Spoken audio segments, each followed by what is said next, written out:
Grabe talaga, seryoso si General Torre ng Criminal Investigation Detective Group. Alam niyo kung bakit? Abay, inamin na po na sedition, direct assault, at obstruction of justice ang kanilang inihahandang kaso. Okay?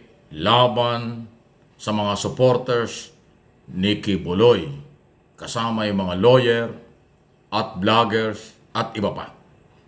Ito'y kaugnay nga po nung 2 linggo or 16 days na operasyon ng Region 11 ng PNP sa Davao under General Torre noong mga panahong yon.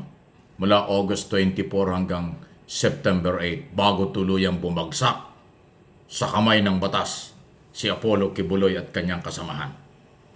Dahil doon nakita sa mga picture, video, press conferences at iba pang mga pagbatikos, grabe yung direct assault, kaso talaga yan, sedition dahil sa tangkang pagpapabagsak sa gobyerno at obstruction of justice dahil sa pagpigil, pagharang sa warrant of arrest na galing sa court or court order.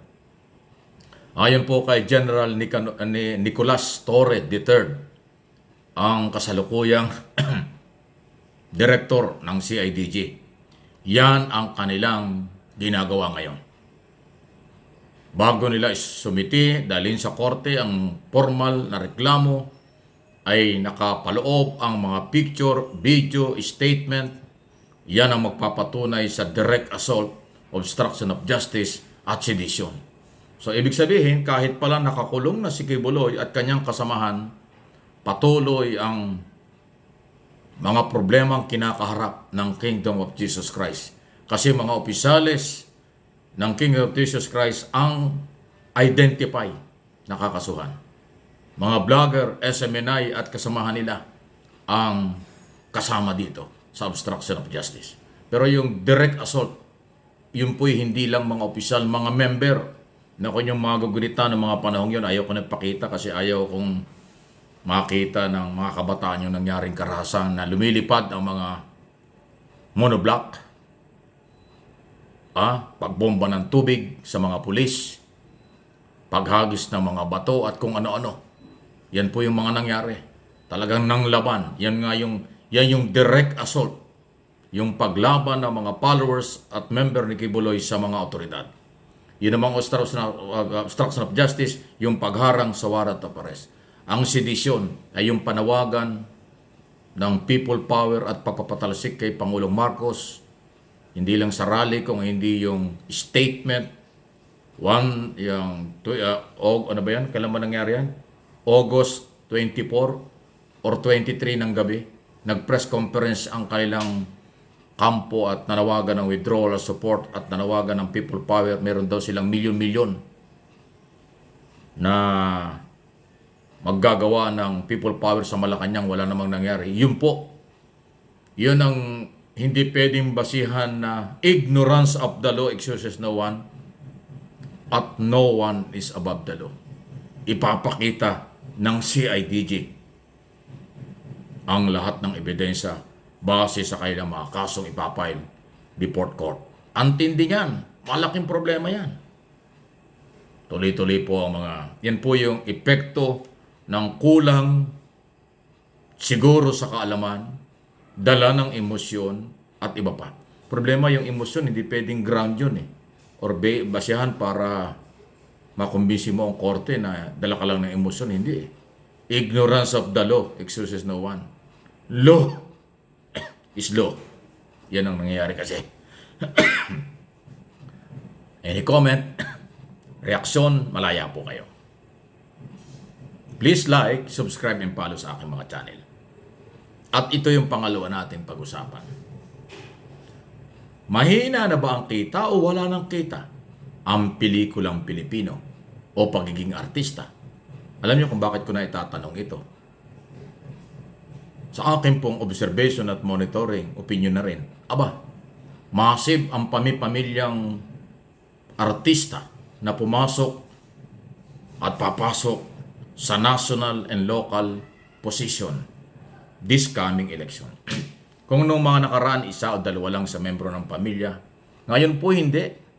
Paramihan talaga. Tingnan niyo yung mga rebelya. May senador, yung asawa congressman, yung dalawang anak congressman. Ang mga bilyar, hindi naman artista, pero yan naman yung mga laking politiko. At iba pa. Mga local at national, balitaan nyo? Mga local and national, massive. Talagang matindi. Ang nagpapailan si Uzi, buhay na buhay sa kanilang demokrasya. Kaya nga tinatanong ko, wala na bang kita sa pagiging artista? Kaya papasok sa politika at gagamitin ng di umano'y paglilingkod sa bayan? Dahil nandyan talaga ang maraming pera. Kasi maghahawak kayo ng milyon-milyon pera. Mga local o national position, lalo na kung national, Kongreso at Senado, aba, talagang milyon-milyon ang pera dyan. Nahahawakan nyo at dadaan sa inyong opisina, maliban sa sweldo, allowance, at iba pa. Yun. Ano ito? Nag-take advantage ba sila dahil doon sa kailang kasikatan gagamitin para manalo sa eleksyon? O talaga bang sila ay merong puso, pagmamahal at malasakit bilang artista at Pilipino na maglingkod sa bayan? Ay bahala na kayo kung ano ang inyong interpretation dyan. Ako'y nagtatanong lang po. Wala na bang kita? Hindi na ba sila kumikita sa pagiging artista? At dahilan kung bakit sila ay pumasok ngayon sa mga local politics at national position ng ating bansa. Although may karapatan sila, pero kailangan ba yon? Na pamilya na lang? 3, 4 o 5 membro ng pamilya lahat papasok sa politika? Lalo na yung mga artista. Tama ba yun? Yun ang mga botanteng Pilipino nagsisigawan sa kanila dahil artista sila. Iko-convert na yun sa boto. Ganun ba yun? So, again, tanong ko lang, nag-take advantage ba sila? Inabuso ba nila ang kahinaan ng botante? Inabuso ba nila yung kailang kasikatan para makuha at malinlang ang mga botante at sila mabigyan ng kapangyarihan? Eh sa mga local position na nakaraan, marami na rin. Sa Kongreso, marami rin. Ngayon, lalong dadami. At sabi ko nga, hindi lang 1, 2 sa membrong pamilya, 4, 5. O higit pa. Pag inisa-isa natin ang mga position from councilor hanggang governor, tapos congressman, party list, district congressman, or senador, daming artista.